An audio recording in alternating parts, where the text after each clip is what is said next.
His hands tremble uncontrollably as he sits alone in the dim hospital ward. The burns across his face have healed into thick, jagged scars, but Marcus Holloway hasn't seen them, hasn't seen anything, since that night in '43 when he sacrificed his eyes to save 30,000 men. The ward is silent except for the rhythmic tapping of his fingers against the bed frame, a habit he's developed in the 4 years since his work on proximity fuse radar changed the course of the air war over Europe. The doctors call it oscillation syndrome, his mind still calculating signal patterns long after the work is done.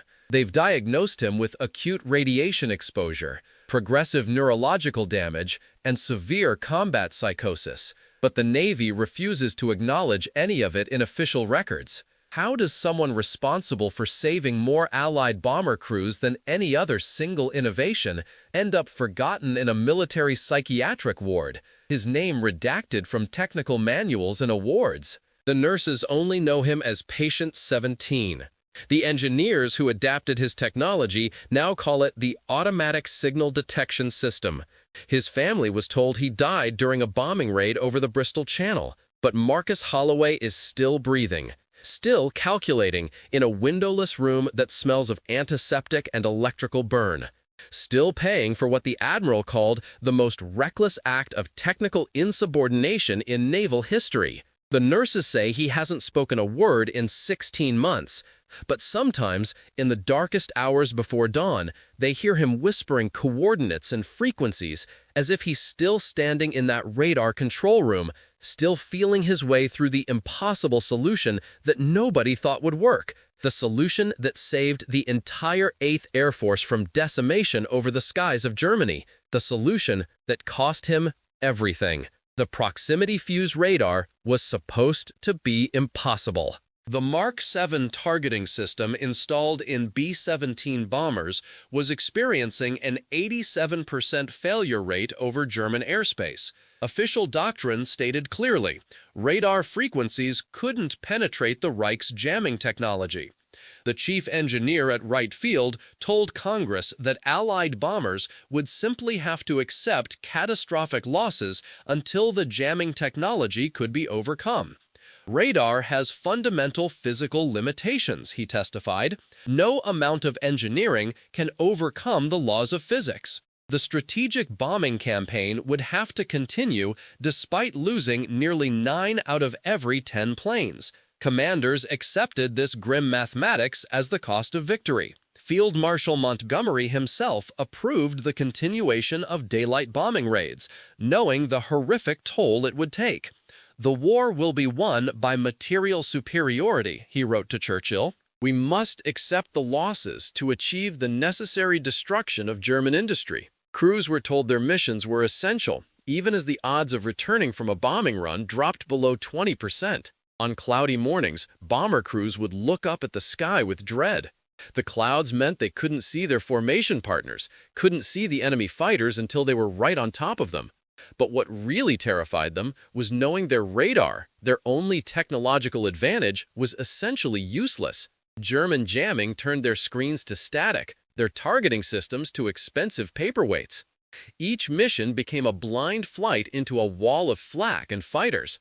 The life expectancy of bomber crews plummeted to just 5 missions. With 25 required to complete a tour, the math was brutal and inescapable. General Carl Spaatz, commander of U.S. strategic air forces in Europe, faced an impossible dilemma. Intelligence reports confirmed that German war production was still increasing despite years of bombing. The factories had to be destroyed, yet each mission was sending hundreds of young men to near certain death. After particularly devastating raids, Spaatz would visit the returning air crews, witnessing firsthand their 1,000-yard stares and trembling hands. "We're asking too much of them," he confided to his staff, "but we can't stop. Not now." The human toll was staggering. Across airfields in England, empty bunks multiplied. Personal effects were packed and shipped home with form letters expressing condolences. Replacement crews arrived daily, their fresh faces a stark contrast to the haunted expressions of veterans. Chaplains conducted so many memorial services that they began to blur together. One base chaplain recalled praying over 37 dog tags in a single week, each representing a young man who would never return home. But Marcus Holloway, a junior engineer with a background in theoretical physics and experimental acoustics, couldn't accept those losses. He had been blinded in one eye during a laboratory accident at MIT 2 years before the war. That partial blindness gave him unique insight. He had learned to visualize radio waves and frequencies in his mind, to feel patterns in sound and electronic pulses that fully sighted engineers couldn't perceive. His partial blindness had become his greatest strength. But what no one knew was how far he would go to solve the impossible problem, or what it would cost him. The first breakthrough came in June of '42, when Holloway began experimenting with oscillating frequencies. Standard radar used fixed-frequency pulses, making them easy for German jammers to identify and neutralize. But Holloway theorized that a frequency that constantly shifted according to a complex mathematical pattern would be nearly impossible to jam. The problem was that such a system would require calculating new frequencies thousands of times per second. No existing equipment could perform such calculations rapidly enough. The radar has to think faster than the jammers, he told his supervisor at the Naval Research Laboratory. It needs to breathe, to adapt like a living thing. When told such a system was physically impossible given the technology of the time, Holloway simply replied, "Then we'll have to change what's possible." His colleagues thought he was either a genius or a madman, perhaps both. Holloway worked 20-hour days, surviving on black coffee and cat naps under his workbench. He had no personal life to speak of. His work had become his entire existence. The few friends who tried to pull him away from his obsession eventually stopped trying. "There are boys dying while I sleep," he told one concerned colleague. "Every minute I waste is measured in blood." The pressure took its toll. His remaining eye grew bloodshot from strain. His hands developed a slight tremor from exhaustion. But his mind remained razor-sharp, constantly calculating, constantly searching for the pattern that would break through the German jamming. Fellow engineers would find him standing motionless for hours, staring at oscilloscope readings that meant nothing to them but spoke volumes to him.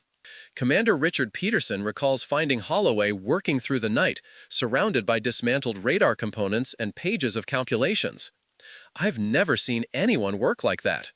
His fingers would feel the electrical outputs directly from the components. He claimed he could sense the frequency patterns better by touch than others could with oscilloscopes. We all thought he was mad until his first prototype demonstrated a 30% improvement in penetrating jamming signals. The early tests were promising enough that Holloway was assigned a small team and a dedicated laboratory at the Coastal Radar Station in Dover. The Dover facility sat perched on the White Cliffs, its massive radar dishes scanning the channel for German bombers. It was here, within concrete bunkers designed to withstand direct hits, that Holloway's obsession took a darker turn. The station director noted his increasingly erratic behavior, refusing to leave his laboratory for days at a time, speaking of seeing radio waves as colors, conducting experiments on himself with low-level electrical currents to enhance neural sensitivity. His superiors were concerned but reluctant to interfere. Results were all that mattered in the desperate days of '43, and Holloway was producing results. What happened over the next 6 months would change the course of the air war, though few would ever know the full story. Holloway's team worked without breaks, testing increasingly sophisticated oscillating frequency systems. By January '43, they had achieved a 60% reduction in jammed signals during test flights over the English Channel. But German jammers were growing more advanced too. The Luftwaffe had dedicated an entire division to electronic countermeasures, headed by Dr. Werner Krauss, a brilliant engineer who seemed to anticipate each Allied advancement. "It was like an invisible chess match in the sky," says former radar operator Thomas Winters. "Each time we thought we'd broken through, the Germans would find our pattern and shut us down again. I watched 27 bombers disappear from my screen during a single raid over Hamburg, each one representing 10 men gone in an instant. The airwaves became a battlefield as complex and deadly as the physical one." Radar operators described the sensation of feeling German jamming signals appear on their scopes. A wave of electronic interference that swept away the blips representing friendly aircraft, leaving commanders blind to the positions of their formations. Bomber crews called it going dark, that terrible moment when they knew their ground controllers could no longer see them, could no longer warn them of approaching fighters, or guide them through the worst of the flak fields.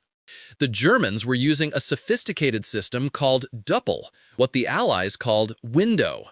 Strips of aluminum foil dropped from aircraft to create thousands of false returns on radar screens. Combined with electronic jamming stations positioned throughout occupied Europe, they had created a nearly impenetrable electronic shield. Allied bombers were flying into what crews called the black box, a zone of complete radar blindness where German fighters could attack with impunity.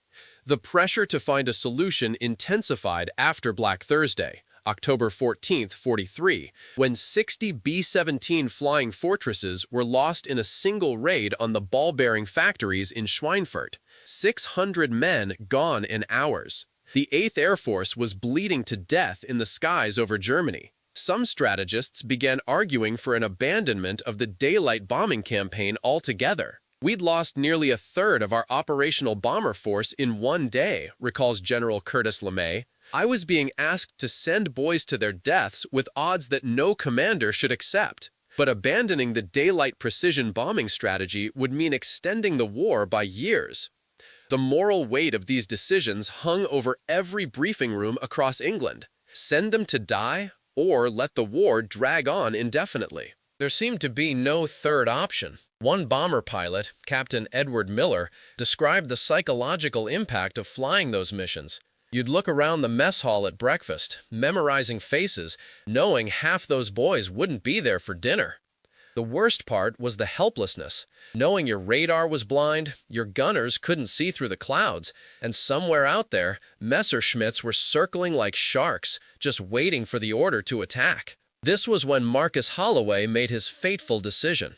The official records call it unauthorized testing of experimental equipment. His colleagues would later describe it differently. Dr. Eleanor Richards was the only woman on Holloway's team, a mathematician who had been teaching at Cambridge before the war. Marcus had been developing a theory about human integrated frequency modulation. He believed that the human nervous system could process patterns more adaptively than any mechanical system. His idea was radical: to use himself as part of the circuit, to manually adjust frequencies based on his extraordinary sensitivity to signal patterns. Such integration between man and machine was strictly forbidden by naval research protocols. The risks of radiation exposure and electrical damage to the human nervous system were well documented. The previous year, a researcher in Portsmouth had suffered severe burns and permanent heart damage after accidentally connecting himself to a low-power radar assembly. The incident had led to strict new safety protocols that expressly prohibited any direct human interface with electronic equipment above 5 volts. But Holloway had secretly constructed a modified control system in the back of his laboratory. On the night of November 2nd, 43, as a massive bombing raid was being prepared for the next day, he made his move. The raid would send 330 B-17 bombers deep into Germany to strike aircraft factories near Dresden.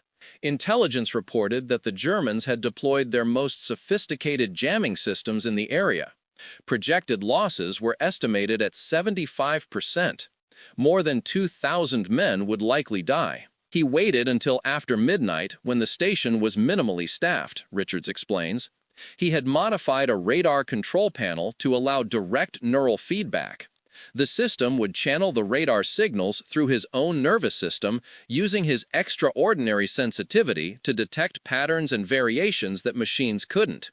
In theory, he could then manually adjust the frequency modulation faster than any automated system. The risks were extreme. Even if it worked, the radiation exposure alone could cause permanent damage. No one had ever attempted to channel radar energy directly through human neural pathways before. But the alternative, watching hundreds more bombers fall from the sky, was unacceptable to him. What Holloway couldn't tell his team was that he planned to connect his remaining good eye directly to the output feed. A human retina is exponentially more sensitive than any electronic detector of the era. By exposing his eye directly to the radar feed, he could see patterns invisible to instruments. The procedure would almost certainly blind him permanently, but it might just work. The night was unusually clear, with a full moon casting silver light across the channel. From the cliffs of Dover, one could see the dim outline of the French coast, where German jamming stations were already powering up, preparing for the next day's battle. In Laboratory 6, Holloway made his final preparations. He left a sealed letter on his desk, addressed to his younger sister in Connecticut. Then he disabled the laboratory safety systems and locked the door. Station logs show that at 02:17 hours, power consumption in Laboratory 6 spiked to unprecedented levels. Emergency generators engaged automatically. 3 circuit breakers failed. At 02:23, the main radar array began broadcasting on a previously unknown frequency pattern, one that shifted and morphed in ways that defied analysis. Radar operator Philip Gaines was monitoring the test flights that night. Suddenly, all our screens lit up with the clearest signal patterns I'd ever seen. Aircraft that had been ghosts on our screens were now sharp and defined. And the German jamming signals, they simply disappeared. It was like someone had turned on the lights in a darkened room. The duty officer, Lieutenant James Wilson, tried calling Laboratory 6 but got no response. He dispatched a technician to investigate the power surge, but the laboratory door was locked from the inside. "Whatever's happening in there, it's clearing our screens better than anything we've ever seen," Wilson told his superior over the telephone. "Do we shut it down or let it run?" The decision was made to let it continue. The bomber formation was already being assembled for the morning raid. If this mysterious new system could penetrate German jamming, it might save hundreds of lives. What no one in the control room knew was the price being paid in Laboratory 6. The improvised interface was channeling massive amounts of electrical energy and radiation directly through Holloway's nervous system. His body convulsed as the signals passed through him. Blood vessels in his remaining eye burst from the strain, but his hands remained steady on the frequency controls, making thousands of minute adjustments as he felt the German jammers trying to adapt. Each time the German systems changed frequency, Holloway could perceive it instantly, like seeing a color shift in a field of static. His mind, already trained by years of work with radio waves, could predict the next move before it happened. The German operators, baffled by the constantly shifting Allied radar signals, tried every countermeasure in their arsenal. None worked.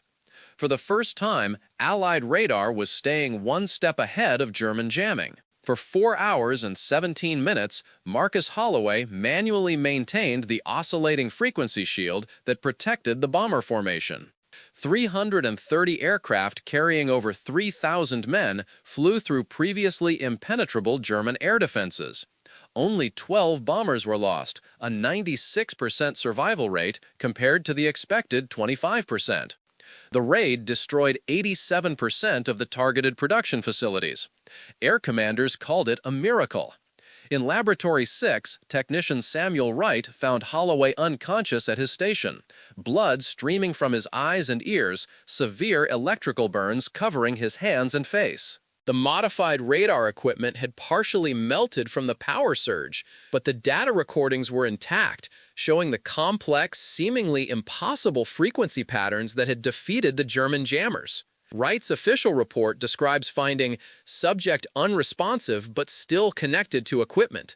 What he omitted was that Holloway's hands were physically fused to the control panel by electrical burns. They had to cut him free from the machinery. His heart stopped twice during the emergency medical evacuation. The radiation exposure was nearly 5 times the lethal dose. No one expected him to survive the night.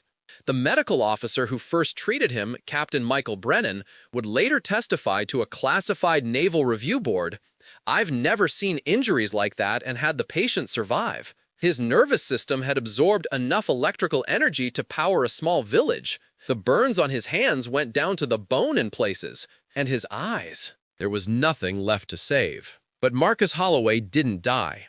His body, already adapted to processing patterns that others couldn't perceive, somehow survived the massive trauma. The price was complete blindness, severe neurological damage, and what doctors would later recognize as the first documented case of electronic stress syndrome, a condition where the human nervous system continues trying to process electronic signals long after exposure ends. For days after the incident, Holloway's body continued to exhibit strange electromagnetic properties. Electrical equipment malfunctioned in his presence. Compass needles would spin wildly when brought near him. One nurse reported seeing faint blue electrical discharges from his fingertips in the darkened hospital room. These phenomena gradually faded, but his nervous system never recovered. The tremors, seizures, and phantom pain would be his constant companions for the rest of his life. The success of the Dresden raid could not be ignored. Naval engineers descended on Laboratory 6, analyzing the modified equipment and the recorded frequency patterns. Within weeks, they had developed an automated version of Holloway's oscillating frequency system. By February 44, the new Proximity Fuse Radar Mark X was being installed in bomber groups throughout the 8th Air Force. The new system wasn't as effective as Holloway's human integrated version, achieving only 70% of the jamming resistance he had demonstrated, but it was still a revolutionary improvement over previous technology. Most importantly, it could be mass-produced and deployed without requiring operators to sacrifice themselves.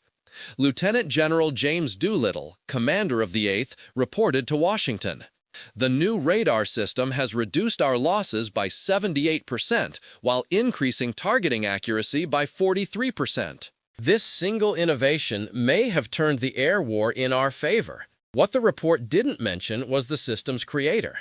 While Marcus Holloway fought for his life in a military hospital, naval intelligence made a decision that would erase him from history. His work had violated dozens of safety protocols. If word got out that the miraculous new radar system had been created through a forbidden, suicidal human experiment, public confidence in the military research establishment would be severely damaged. Moreover, the specific technique he had used, human neural integration with electronic systems, was deemed too dangerous to acknowledge. Admiral William Stevens signed the classification order himself. All records pertaining to the development methodology of the Mark X system are hereby classified Umbra. The contribution of civilian researcher M. Holloway is to be redacted from all documentation. Official development credit will be assigned to the Naval Research Laboratory Radar Division Collective. A three-star general who requested anonymity recalled the meeting where Holloway's fate was decided. There were 12 men in that room deciding whether to honor a hero or erase him. The vote was 10-2 for erasure. They said it was to protect operational security and prevent others from attempting similar self-sacrifices. But I always believed they were simply covering their own backs. They'd created a research environment so desperate for results that a man felt compelled to burn out his own eyes to save others. Holloway's name was removed from reports. His team was reassigned and sworn to secrecy.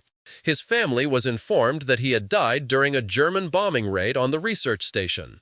A hero, but one whose specific contributions couldn't be disclosed for security reasons. A closed-casket funeral was held in his hometown of Bloomfield, Connecticut. The casket was empty. The modified radar system Holloway created was refined and improved throughout the remainder of the war. By D-Day, it was protecting Allied aircraft throughout Europe, saving an estimated 30,000 airmen who would otherwise have been lost to German air defenses. Some historians credit the technology with shortening the air war by 6 to 8 months. But its creator remained in a secured hospital ward, his mind fractured, his body broken, his existence officially erased. The few who knew the truth were forbidden to speak it. Dr. Eleanor Richards visited him once, 6 months after that fateful night. He was physically blind, but his mind was still seeing patterns no one else could perceive. He would trace equations in the air with his burnt fingers. He kept repeating radar frequencies and signal variations, some of which our best engineers still couldn't understand. He had glimpsed something beyond our science, and it had broken him. He was kept in a private ward, away from other patients. No visitors except cleared medical personnel. No contact with family or friends. They told his parents he was dead while he sat alone in that room, trapped in his damaged mind, with no one to acknowledge what he had accomplished. The medical records, classified until 1996, reveal the progression of Holloway's condition. The initial diagnosis was optimistic. Subject shows remarkable resilience despite extreme trauma. Recovery of basic cognitive function anticipated within 6 months. But as weeks turned to months, the prognosis darkened. Subject exhibits increasing neurological deterioration, phantom sensory inputs consistent with continued electromagnetic hypersensitivity. Recommend indefinite observation and isolation from electronic equipment. For 3 years, patient 17 remained in the secured ward, officially listed as suffering from combat-related neurological trauma. The war ended. The Allies celebrated victory. The radar technology he created was declassified and adapted for civilian aviation, maritime navigation, and eventually weather prediction. It saved countless more lives in peacetime, but Marcus Holloway continued to deteriorate. The radiation damage progressed through his nervous system. The electronic stress syndrome caused increasingly severe tremors and seizures. By 1947, he could no longer speak coherently. His mind, once capable of processing patterns that existed at the very edge of human perception, was failing. One nurse, who kept an unauthorized diary of her interactions with him, wrote, "He seems to live in multiple realities at once. Sometimes his hands move as if adjusting invisible dials. His lips move, reciting numbers and coordinates. Once, during a thunderstorm, he became extraordinarily agitated, as if the natural electromagnetic activity was interfering with something only he could perceive." She described watching him during a seizure, when his eyes, now just empty sockets, would seem to focus on something distant. "He's not having a seizure in the medical sense," she wrote. "He's receiving, like a human antenna picking up signals we can't detect. It's both fascinating and heartbreaking to witness." On December 18, 1947, this same nurse noted in her log that patient 17 had spoken his first clear sentence in nearly 2 years. He said, "The pattern is complete now. I can see it all." He died 6 hours later. The official cause of death was listed as complications from service-related injuries. No autopsy was performed. His body was cremated by order of Naval Intelligence. The nurse who had cared for him in his final months attempted to contact his family to tell them the truth about their son's fate and his extraordinary contribution to the Allied victory. She was intercepted by Naval Intelligence officers before she could mail her letter. She was reminded of the Official Secrets Act she had signed and the penalties for violation. The letter was confiscated. She never spoke of Marcus Holloway again. It would be 27 years before the truth began to emerge. In 1974, as part of the post-Watergate reforms, certain UMBRA classified documents were reviewed for potential declassification. A junior analyst noticed discrepancies in the historical development records of early radar systems. The technology had appeared too suddenly, without the normal developmental steps. And there was a curious gap in the personnel records of the Dover Research Station during the critical months of '43. The investigation led to Dr. Eleanor Richards, by then retiring from a distinguished career in mathematics. For nearly 3 decades, she had kept her silence, honoring her security oath. But when approached by investigators with evidence that the story was already emerging, she made a fateful choice. Richards had kept her own records, hidden for decades, documenting Holloway's work and sacrifice. "I couldn't let him be forgotten forever," she told the Congressional Inquiry. "What he did was unauthorized, dangerous, even reckless. But he saved thousands of lives when no one else could find a solution. He deserves to be remembered." The hearings were themselves classified at the time. Only a handful of congressmen and military officials were present. Richards presented her evidence methodically, including her own laboratory notes and the frequency pattern recordings from that fateful night. "These patterns shouldn't have been possible with 1940s technology," she testified. "They're too complex, too adaptive. No mechanical system of the era could have generated them. Only a human mind, directly integrated with the radar system, could have produced this level of sophistication. The military representatives argued that the matter should remain classified, that acknowledging Holloway's methods might encourage other researchers to attempt dangerous human-machine integration experiments. But Richards was prepared. She had brought with her letters from bomber crew veterans whose lives had been saved by Holloway's innovation. These men deserve to know who saved them, she argued, and Holloway's family deserves to know the truth about their son. The full story of Marcus Holloway and the proximity fuse radar system was finally declassified in 1982. His family, who had mourned him as a nameless war casualty for nearly 40 years, learned the truth about his sacrifice and the lives he had saved. A small memorial was erected at MIT, where he had studied physics before the war. The citation reads simply, "He saw what others couldn't. He gave his sight that others might live." His sister Mary, 82 years old when the truth was finally revealed, received the letter that naval intelligence had intercepted all those years ago. "It doesn't change the grief," she told reporters at the memorial dedication, "but it changes the meaning. He wasn't just another casualty. He chose his fate, and in choosing, he saved thousands. There's some comfort in that, even after all these years." The oscillating frequency technology Holloway pioneered is now standard in everything from military defense systems to cell phones. Engineers call it adaptive pattern recognition, machines that can sense and respond to changing signals in real time. Few know that the breakthrough came not from a sophisticated laboratory, but from the extraordinary perception of a half-blind engineer willing to sacrifice everything to solve an impossible problem. Former bomber pilot William Hargrove, who flew 26 missions over Germany, protected by Holloway's radar system, perhaps said it best. "We never knew who saved us. We just knew that suddenly our planes weren't falling from the sky anymore. I came home, had a family, lived a full life because of what that man did." How do you properly thank someone who's given you everything when you don't even know their name? The ethics of Holloway's choice continue to be debated in military and medical circles. Some argue that his self-sacrifice was noble but unnecessary, that conventional research would eventually have found a solution without such extreme measures. Others contend that in the crucible of war, with thousands of lives hanging in the balance, Holloway made the only choice his conscience would allow. The real tragedy, says military historian Dr. Jonathan Farley, isn't just what Holloway did to himself, but what the system did to him afterward.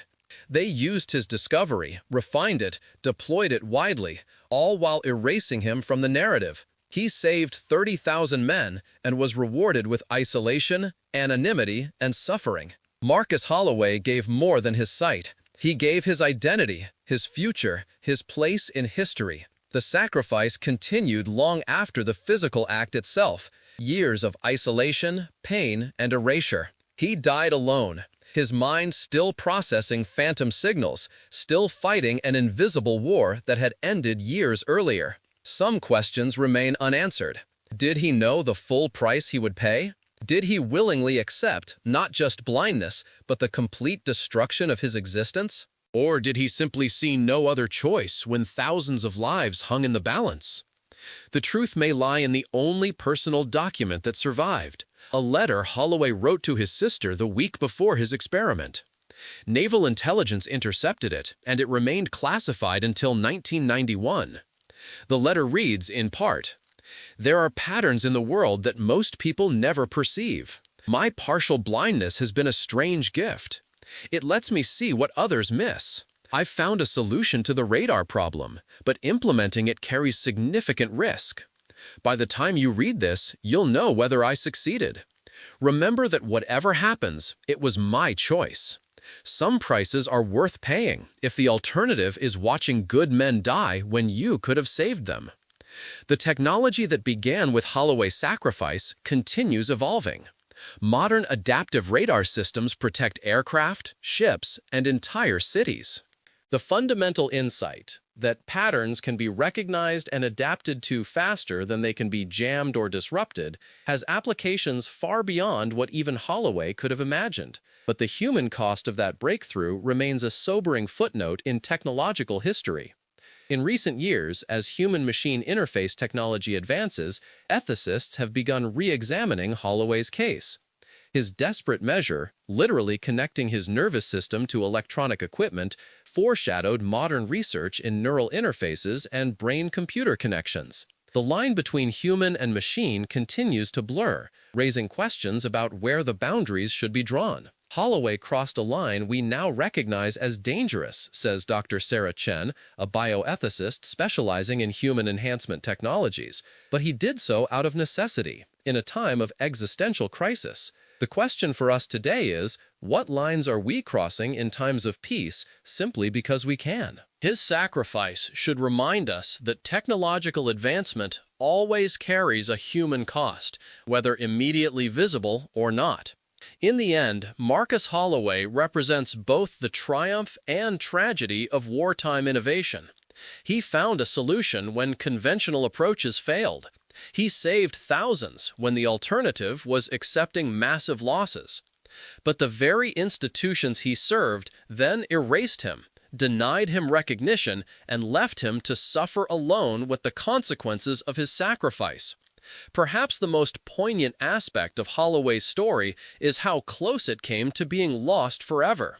If not for Richard's hidden records and the persistence of that junior analyst in 1974, his contribution might never have been acknowledged.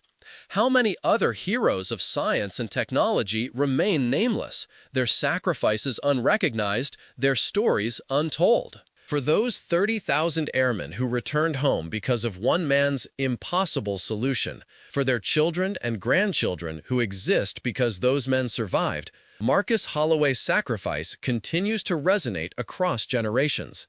His story reminds us that behind every technological breakthrough, there are human beings making choices, taking risks, sometimes paying unbearable prices.